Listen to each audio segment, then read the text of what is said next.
C'est parti de nouveau pour une fête du cinéma 33e édition. Ce week-end, du 25 au 28 juin, seuls 4 petits euros vous suffisent pour aller voir tout plein de films dans toutes les salles de cinéma. Je crois que le film est pas en 3D. Non, mais je sais, mais j'ai longtemps été à 3 au cinéma, alors moi, voir en triple, j'adore. C'est le moment idéal pour sortir, on ne saura trop vous le dire, n'est-ce pas, monsieur Besson? Ambassadeur d'honneur tout de même. Quel honneur. Non, je suis ravi, surpris, honoré. Non, je prends mon rôle à cœur. Ce que je trouve important, c'est que le pouvoir d'achat est quand même un problème pour tout le monde, et moi j'en ai bien conscience. Il y a plein de films quand même dans l'année où les gens ont envie d'y aller, mais en même temps ils ont déjà été au cinéma une fois, donc ils ont envie, mais ils savent pas trop. La fête du cinéma, ça sert à ça aussi. Ça sert à prendre des risques, à se faire plaisir. Il faut aller voir tous les films où on avait un petit peu envie, mais on a hésité.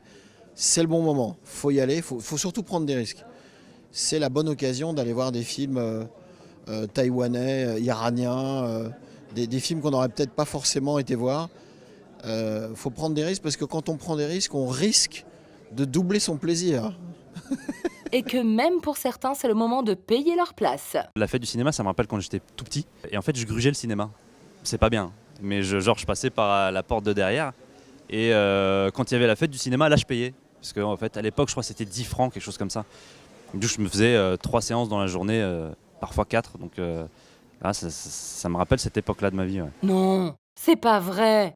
Heureusement que les filles sont plus sages. Plus jeune, quand je faisais un peu semblant d'essayer de faire des études où j'ai rencontré des difficultés et où je séchais quelques cours, je faisais pas mal ça, j'en faisais 2-3 à la file. C'est très agréable d'en voir plusieurs, comme ça il y a une espèce de moment où ça devient une espèce de bulle comme ça. Et ouais, je l'ai fait pas mal de fois. Oui, c'est pas pour ça que j'ai fait des études, vous remarquerez, très prolifiques, mais bon. Faut tenter. C'est super la fête du cinéma. Enfin, je veux dire, j'adore l'idée qu'on rende le cinéma d'autant plus accessible en fait aux gens. J'ai envie moi qu'il y ait des gens dans les salles qui aient envie d'aller au cinéma, qui aient envie de voir des films.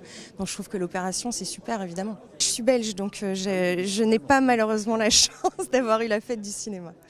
J'aurais bien aimé, quand j'étais ado, ça m'aurait bien arrangé de pouvoir avoir des films à 4 euros à aller voir avec mes petits copains ou avec mes copines. Oui, j'ai déjà fait, mais c'est vrai que je réponds toujours présente pour cet événement parce que je trouve que c'est important que cet événement fasse partie du paysage annuel français. Et là, justement, pour la fête du cinéma, les gens peuvent se dire, je suis dans une salle, j'ai pas payé ma place très cher, 4 euros.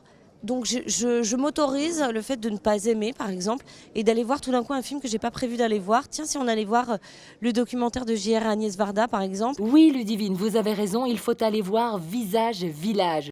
Bon, on fait quoi donc, Luc Besson, ce week-end? Quand on est 400 dans la salle, je peux vous dire qu'une comédie, quand ça commence à rire, et qu'il y a le fou rire qui part sur 400 personnes, c'est mieux que dans son salon, quoi. Vraiment, c'est mieux.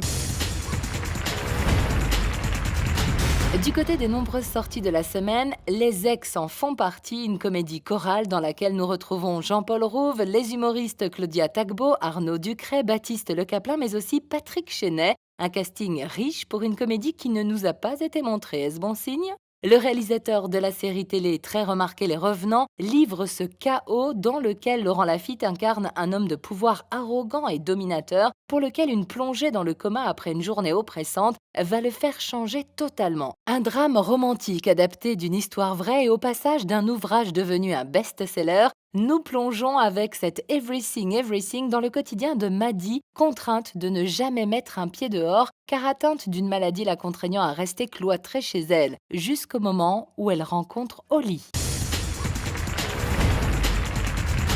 Un petit tour par la Normandie et par ses beaux jours, Cabourg a rendez-vous avec l'amour pour la 31e édition de ces journées romantiques, avec encore une très belle édition présidée cette année par Marion Cotillard et autour de laquelle un jury composé de la crème du cinéma a foulé le tapis rouge.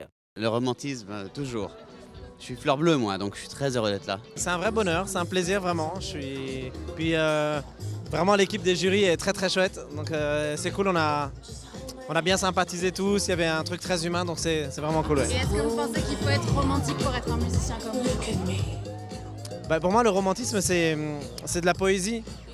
Et s'il n'y a pas de poésie dans la vie, je ne sais pas si ça sert à quelque chose. Donc on est forcément tous un peu romantiques. Ah oui, je suis heureuse d'être en France, je suis heureuse d'être à Cabourg. C'est ma première fois à Cabourg. C'est ma première fois. En fait, non, c'est ma deuxième fois en Normandie, mais j'étais venue il y a très très longtemps. Donc oui, c'est super. Et ce n'est pas tout, ils se sont mis au travail, ont découvert les films de la compétition officielle durant ces quelques jours. Là, on en voit 7 en 2 jours, donc du coup, c'est pas mal, ouais. Non, c'était super. Ouais, très beau festival. Jury top classe. Non, mais c'est bien. La semaine prochaine, les grands robots sont de retour. Transformers, la saga continue avec The Last Night. Nous prendrons froid ensemble et même que nous chercherons la femme. Ah, tiens donc. Pamela Anderson, elle est très distinguée. Alors ça, c'est de Yann Barthès, l'animateur-présentateur de télévision, comparse du duo Eric et Quentin, que l'on retrouve cette semaine dans Bad Buzz et qui fait la jointure idéale avec Baywatch. On en aurait rêvé qu'on n'aurait pas imaginé mieux.